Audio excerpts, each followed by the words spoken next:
Praise the Lord. Just sitting here looking out back. Yeah, man, it's summertime.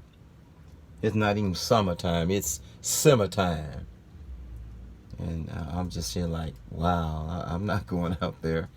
It's like wintertime in the summer. It'd be so cold in Chicago, Great Lakes, Chicagoland. You're like, I'm not going out there. There's no more in between, no more warm or lukewarm. It's either summertime or frozen tundra. That's how a lot of people's mind and heart is. It's either summertime or frozen tundra. As I leave this alone. I was sitting here looking out back, and I actually just got off the phone with my first cousin. The names have been changed to protect the innocent. He said, "Cuz, how did you make it, man? Auntie's funeral, you spoke. You eulogized her at 42, 43 years of age. You eulogized Raphael Ray at 51, and he said Auntie was the 23rd of December 2011, and Harold was November 10th, 2012. He said, I was there. And Ray was December 29th, 2013. Raphael, we call him Ray.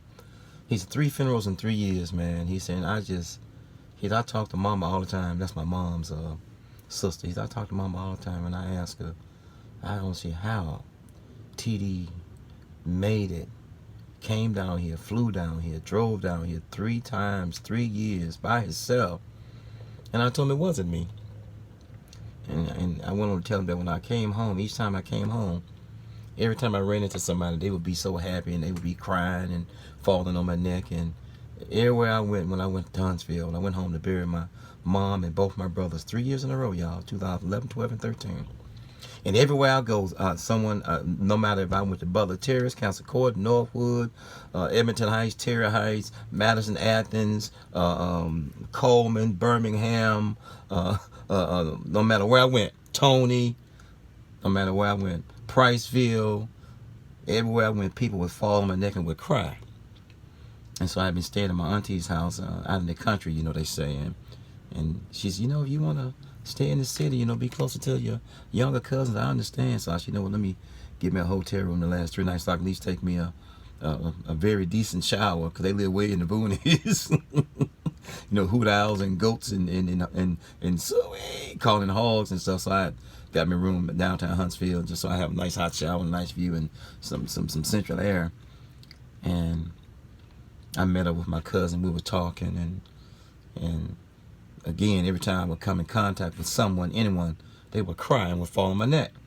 So it started getting late. We were sitting out in front of the Embassy Suites Hotel downtown Huntsville in Big Spring Park, and right there by the if you know anything about Huntsville, by the Huntsville Library, we just walking and talking. He said, well, cuz, let me head to the house. He said, my old lady calling, my wife calling, Vanessa calling, and he said, I love you. And we dapped and hugged off, and I went up in the room and was taking my clothes off and was talking in my mind.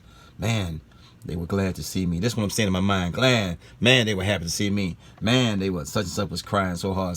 Man, so as I was getting in the shower and I was closing my eyes, I was washing my hair, I was saying within myself, man, they were happy to see me.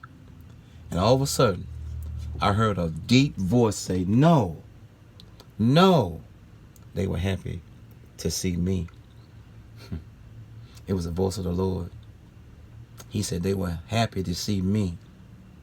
And he hit me so hard how much God, our Father, the Father, the believer, and the creator of us all, has made an indentation, an impression, and an expression, and an internal and eternal on my life as I leave this alone.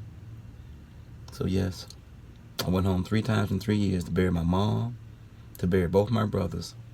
And it changed me. It gave me lightning bolts in my hair. It gave me gray hair for real. And gave me a goatee and a mustache for real. And I'm grateful. I can't complain. I can't charge God our Father with any wrongdoing. I can't kick the door of heaven in and charge God our Father with any wrongdoing. And neither can you. But I'm grateful. I am. Peace. 1.